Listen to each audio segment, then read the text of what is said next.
जय हिंद प्यारे दोस्तों, बहुत बहुत स्वागत है आप सभी का हमारी आज की क्लास में। दोस्तों, आज हम जीके जीएस का 5वां टेस्ट सीरीज़ लेकर आ गए हैं, जिसमें हम बहुत ही इंपॉर्टेंट क्वेश्चन करने वाले हैं। तो आप लोग जल्दी से क्लास में सभी लोग जुड़ जाइए और आप लोग आंसर कमेंट में ज़रूर बताइएगा कि कितने क्वेश्चन आप लोगों से सही बन रहे हैं और कितने गलत हो रहे हैं। तो आप लोग ज़रूर बताइए। बहुत ही इंपॉर्टेंट क्वेश्चन है जो हमारे हर एग्ज़ाम के लिए बहुत ज़्यादा इंपॉर्टेंट होने वाले हैं। ठीक है, छोटी सी क्लास रहेगी, तो आप लोग इसे ज़रूर अटेंड करें और आंसर कमेंट ज़रूर करें। तो चलिए हम जल्दी से क्लास को स्टार्ट करते हैं। इसके पहले हमने टोटल 4 क्लास जो है वो कर ली है, तो आप लोग उसे ज़रूर देखें। अब हम आज करने वाले हैं 66 नंबर के क्वेश्चन। 60 क्वेश्चन जो है हमारे 65 क्वेश्चन पहले हो चुके हैं। तो देखिए, आज का जो हमारा क्वेश्चन है वो है डैश साम्राज्य की स्थापना 322 या 321 ईसा पूर्व में महान सम्राट चंद्रगुप्त द्वारा की गई थी। किस साम्राज्य की स्थापना जो है वो 322 या फिर 321 ईसा पूर्व में महान सम्राट चंद्रगुप्त द्वारा की गई थी। 4 ऑप्शन है, बताना है आपको राइट आंसर क्या होगा। तो राइट आंसर इसका हो जाएगा मौर्य। मौर्य साम्राज्य की स्थापना जो है वो चंद्रगुप्त मौर्य द्वारा की गई थी। ऑप्शन सी जो है इसका राइट आंसर हो जाएगा। ठीक है, ऑप्शन सी इसका राइट आंसर हो जाएगा, मौर्य साम्राज्य की स्थापना। चलिए अगले क्वेश्चन की ओर बढ़ते हैं। तो हमारा नेक्स्ट क्वेश्चन है अशोक के अधिकांश शिलालेख डॉट डॉट भाषा में थे और किस लिपि में लिखे गए थे। मतलब क्वेश्चन है अशोक के अधिकांश शिलालेख जो है किस भाषा में और किस लिपि में लिखे गए थे। हमें भाषा और लिपि बतानी है, तो जल्दी बताइए क्या होगा राइट आंसर। तो अशोक के जो अधिकांश शिलालेख हैं वो प्राकृत भाषा में लिखे गए थे और ब्राह्मणी लिपि में लिखे गए थे। ठीक है, ऑप्शन बी जो है इसका राइट आंसर होगा, प्राकृत भाषा में और ब्राह्मणी लिपि में लिखे गए थे। अशोक ने भारत में सर्वप्रथम शिलालेख का प्रचलन किया था। तो सर्वप्रथम शिलालेख का प्रचलन किसने किया था? तो अशोक ने किया था। अशोक के स्तंभ अभिलेखों का विषय प्रशासनिक था। ठीक है, अशोक के केवल 2 अभिलेख शाहबाजगढ़ी एवं मानसेहरा की लिपि खरोष्टी है। बाकी ज़्यादातर जो अभिलेख हैं उसकी जो भाषा है प्राकृत और लिपि ब्राह्मणी है। ठीक है, ऑप्शन बी राइट आंसर हो जाएगा इस क्वेश्चन का। चलिए नेक्स्ट क्वेश्चन की ओर बढ़ते हैं। तो अगला हमारा क्वेश्चन है कौन सा मौर्य भारतीय सम्राट अपने शिलालेखों और स्तंभों के लिए प्रसिद्ध है। हमें बताना है कौन सा मौर्य भारतीय सम्राट अपने अभिलेखों और स्तंभों के लिए प्रसिद्ध है। तो राइट आंसर जो होगा वो हो जाएगा ऑप्शन डी, अशोक। ठीक, राइट आंसर अशोक हो जाएगा। मौर्य सम्राट अशोक के बृहद शिलालेखों की जो संख्या है वो 14 एवं दीर्घ स्तंभ लेखों की संख्या 7 है। ठीक है, चलिए नेक्स्ट क्वेश्चन की ओर बढ़ते हैं। तो अगला हमारा क्वेश्चन है, बहुत ही इंपॉर्टेंट क्वेश्चन है, मौर्य साम्राज्य के चंद्रगुप्त मौर्य के गुरु कौन थे। मौर्य साम्राज्य के चंद्रगुप्त मौर्य के गुरु कौन थे, ये हमें बताना है। तो राइट आंसर जो इसका हो जाएगा वो हो जाएगा कौटिल्य। ठीक है, ऑप्शन सी जो हो ये राइट आंसर हो जाएगा। मौर्य साम्राज्य के चंद्रगुप्त मौर्य जो है उनके गुरु जो है वो कौटिल्य थे। ठीक है, राइट आंसर कौटिल्य हो जाएगा, सी नंबर का राइट आंसर हो जाएगा। चलिए नेक्स्ट क्वेश्चन की ओर बढ़ते हैं। तो अगला हमारा क्वेश्चन है मौर्य साम्राज्य के सम्राट अशोक डॉट डॉट के अनुयायी थे। मौर्य साम्राज्य के सम्राट जो अशोक थे वो किसके अनुयायी थे, किसके अनुयायी थे ये आपको बताना है। तो मौर्य साम्राज्य के सम्राट अशोक जो है वो बौद्ध धर्म के अनुयायी थे। किसके अनुयायी थे? तो बौद्ध धर्म के अनुयायी थे। राइट आंसर ऑप्शन डी हो जाएगा। ठीक, बौद्ध धर्म के अनुयायी। मौर्य सम्राट अशोक से संबंधित कुछ जैसे पॉइंट्स देखें तो अशोक का राज्याभिषेक जो है वो 269 ईसा पूर्व में हुआ था। अशोक ने अपने राज्याभिषेक के 8वें वर्ष में कलिंग पर आक्रमण किया था। 8वें वर्ष में कलिंग पर आक्रमण किया था 261 ईसा पूर्व में। ठीक है, 261 ईसा पूर्व में आक्रमण किया था। अशोक को देवानाम्पीय पियदस्पी देवताओं का प्रिय उपनाम से भी जाना जाता है। अशोक को बौद्ध धर्म की दीक्षा उपगुप्त नामक बौद्ध भिक्षु ने दी थी। ये बहुत ज़्यादा इंपॉर्टेंट पॉइंट है। अशोक को बौद्ध धर्म की जो दीक्षा है वो किसने दिया था? तो उपगुप्त नामक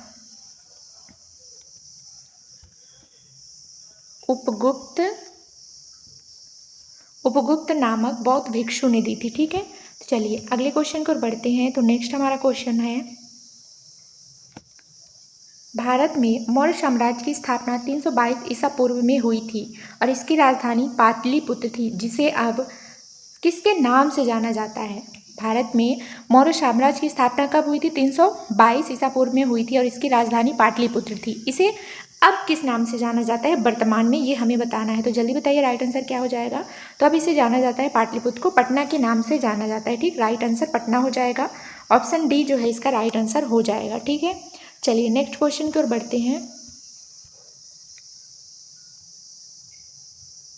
तो अगला क्वेश्चन है, निम्नलिखित में से किस मौर्य शासक ने बौद्ध धर्म के प्रचार प्रसार का बीड़ा उठाया था? बताइए आप लोग, राइट आंसर क्या हो जाएगा। किस मौर्य शासक ने बौद्ध धर्म के प्रचार प्रसार का बीड़ा उठाया था? तो राइट आंसर जो होगा वो हो जाएगा ऑप्शन बी, अशोक ने। ठीक है, ऑप्शन बी जो है इसका राइट आंसर हो जाएगा। चलिए नेक्स्ट क्वेश्चन की ओर बढ़ते हैं। तो अगला हमारा क्वेश्चन है बहुत ही अच्छे और बहुत ही इंपॉर्टेंट क्वेश्चन है। ठीक है, अगला क्वेश्चन है, अशोक ने अपने शिलालेख में उल्लेख किया है कि उसने राजा बनने के बाद डॉट डॉट डॉट बाद कलिंग पर विजय प्राप्त की थी। मतलब कितने साल बाद कलिंग पर विजय प्राप्त की थी? अशोक ने अपने शिलालेख में उल्लेख किया है कि उसने राजा बनने के बाद कितने साल बाद कलिंग पर विजय प्राप्त की थी। ये हमें क्वेश्चन दिया गया है, तो आप लोगों को बताना है क्या राइट आंसर होगा।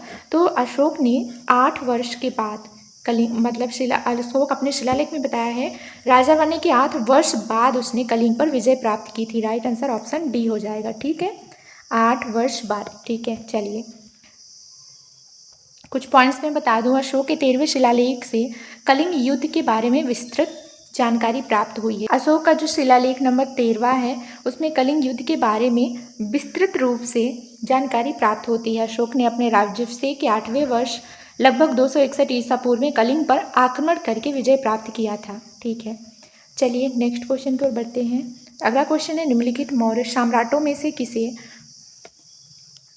प्रियदर्शी के नाम से जाना जाता है? बताइए, मौर्य सम्राटों में से किसे प्रियदर्शी के नाम से जाना जाता है? तो राइट आंसर जो होगा वो हो जाएगा अशोक, ऑप्शन डी। अशोक को प्रियदर्शी के नाम से भी जाना जाता है। ठीक है, अशोक को सामान्यतः उसके अभिलेखों में देवानप्रिय प्रियदर्शी के नाम से जाना जाता है। ठीक, देवानप्रिय प्रियदर्शी के नाम से जाना जाता है। ठीक है, ध्यान रखिएगा आप लोग, बहुत ही इंपॉर्टेंट क्वेश्चन है।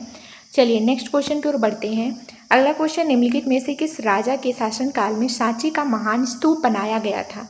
बताइए, किस राजा के शासनकाल में सांची का महान स्तूप बनाया जाता है? तो राइट आंसर क्या होगा। सांची का जो स्तूप है ये भी बताइए आप लोग कहाँ है। तो सांची का स्तूप जो है वो रायसेन, मध्य प्रदेश के रायसेन में स्थित है और वर्ष 1989 में सांची के स्तूप को यूनेस्को द्वारा विश्व धरोहर स्थल में शामिल किया गया था। तो इसका राइट आंसर हो जाएगा अशोक हो जाएगा। ठीक, सांची का स्तूप बनवाया था किसने? अशोक बनवाया था। और ये है कहाँ, ये ध्यान रखिएगा, जो सांची का स्तूप है ये कहाँ है? ये एमपी में है। एमपी में कहाँ? रायसेन में है। ठीक,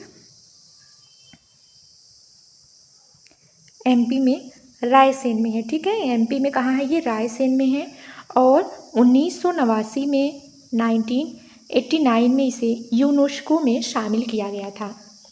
यूनेस्को द्वारा विश्व धरोहर स्थल घोषित किया गया था। ठीक है, चलिए नेक्स्ट क्वेश्चन की ओर बढ़ते हैं। अगला हमारा क्वेश्चन है बहुत इंपॉर्टेंट, मौर्य शासन अशोक की मृत्यु कब हुई थी? हमें बताना है कि अशोक की जो मृत्यु हुई थी वो कब हुई थी। तो इसका राइट आंसर हो जाएगा ऑप्शन सी। इसका राइट आंसर हो जाएगा 332 ईसा पूर्व में, 232 ईसा पूर्व में अशोक की जो है वो मृत्यु हुई थी। ध्यान रखिएगा आप लोग। चलिए नेक्स्ट क्वेश्चन की ओर बढ़ते हैं। तो अगला क्वेश्चन है, मौर्य साम्राज्य के किस सम्राट ने युद्ध जीतने के बाद विजय का त्याग कर दिया था? मौर्य साम्राज्य के किस सम्राट ने युद्ध जीतने के बाद विजय का त्याग कर दिया था? तो राइट आंसर हो जाएगा ऑप्शन ए, अशोक ने त्याग कर दिया था। अशोक ने कलिंग युद्ध में हुए नरसंहार से विचलित होकर युद्ध की नीति का त्याग कर दिया था। ठीक है, कलिंग युद्ध में हुए नरसंहार से वो प्रभावित होकर युद्ध की नीति का त्याग कर दिया था। चलिए बढ़ते हैं नेक्स्ट क्वेश्चन की ओर। अगला हमारा क्वेश्चन है, निम्नलिखित यूनानी शासकों में से किसने मेगास्थनीज को चंद्रगुप्त मौर्य के दरबार में भेजा था? चंद्रगुप्त मौर्य के दरबार में मेगास्थनीज को किसने भेजा था? ये हमें बताना है। तो बताइए इसका राइट आंसर क्या होगा। तो राइट आंसर जो हो जाएगा वो हो जाएगा सेल्यूकस निकेटर।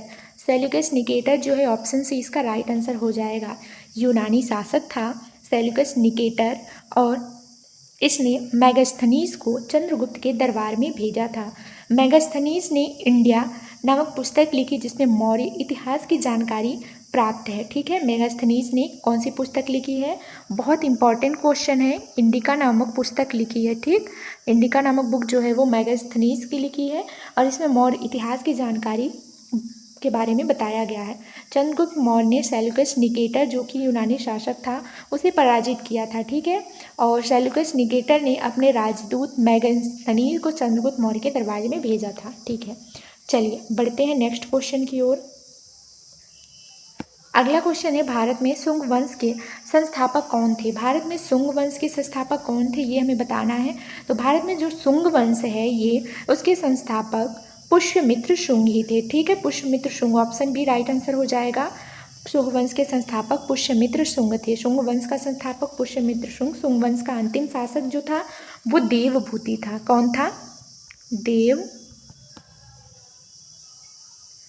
देवभूति था। ठीक, अंतिम शासक देवभूति था। शुंग वंश के शासन काल की जो अवधि है वो है 185 से 75 ईसा पूर्व। 185 से 75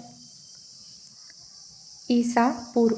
ठीक है, ये जो है शुंग वंश की अवधि है कार्यकाल की। चलिए नेक्स्ट क्वेश्चन की ओर बढ़ते हैं। तो अगला क्वेश्चन है भारत में सातवाहन वंश का संस्थापक निम्नलिखित में से कौन था। सातवाहन वंश का संस्थापक हमें बताना है तो कौन था। तो सातवाहन वंश का जो संस्थापक था वो शिमुक था।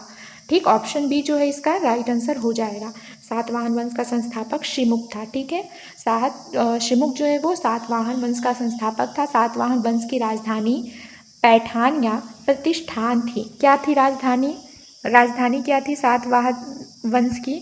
तो राजधानी थी पैठान। आप लोग राइटिंग थोड़ा समझ आइएगा क्योंकि यहाँ पे लिखते नहीं बन रहा है।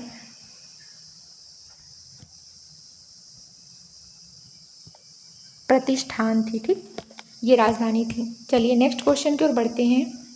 तो अगला क्वेश्चन है Satavahana dot dot dot Bharat में एक शक्तिशाली राजवंश था। सातवाहन जो है डैश दिया है, फिर भारत में एक शक्तिशाली राजवंश था। बताइए, तो सातवाहन जो है वो दक्षिण भारत में, ऑप्शन डी राइट आंसर हो जाएगा। दक्षिण भारत में एक शक्तिशाली राजवंश था। ठीक है, इसके संस्थापक शिमुक थे, हमने बताया हुआ है। सातवाहन वंश का प्रथम यशस्वी शासक जो है सातकर्णी प्रथम था। सातकर्णी प्रथम था। ठीक है, सातवाहन वंश का सबसे महान शासक गौतमी पुत्र सातकर्णी था और सातवाहन वंश शासित मुख्य क्षेत्र महाराष्ट्र, आंध्र प्रदेश एवं कर्नाटक और दक्षिण भारत के क्षेत्र इसमें आते हैं। चलिए नेक्स्ट क्वेश्चन की ओर चलते हैं। तो अगला हमारा क्वेश्चन है, तो दोस्तों ये हमारे टोटल इसमें 15 क्वेश्चन हमने कर लिया है। बहुत ही इंपॉर्टेंट क्वेश्चन थे। तो आप लोगों को ये क्लास कैसी लगी, आई होप आप सभी लोगों को क्लास पसंद आई होगी। तो कमेंट ज़रूर करें, आंसर आप लोग कमेंट किया करें। डेली मैं आपके लिए छोटी सी टेस्ट सीरीज़ जीके जीएस की लेके आऊँगी जिसमें आप अच्छा प्रैक्टिस कर सकते हैं। थोड़े से टाइम से 5 से 10 मिनट के अंदर आप इसे अच्छे से प्रैक्टिस कर सकते हैं। बहुत इंपॉर्टेंट क्वेश्चन है और ये क्वेश्चन जो है ना पूरे एसएससी के एग्ज़ाम में और आप बाकी सभी एग्ज़ाम में आए हुए क्वेश्चन है। ठीक है, तो आप लोग ज़रूर इसे अटेंड करें, बहुत ज़्यादा आपको हेल्प मिलने वाली है। चलिए अब हम मिलेंगे आप लोगों को नेक्स्ट क्लास में। क्लास अच्छी लगी हो तो लाइक करें, शेयर करें, चैनल पर नए हो तो सब्सक्राइब जरूर कर लीजिए। इन दोस्तों।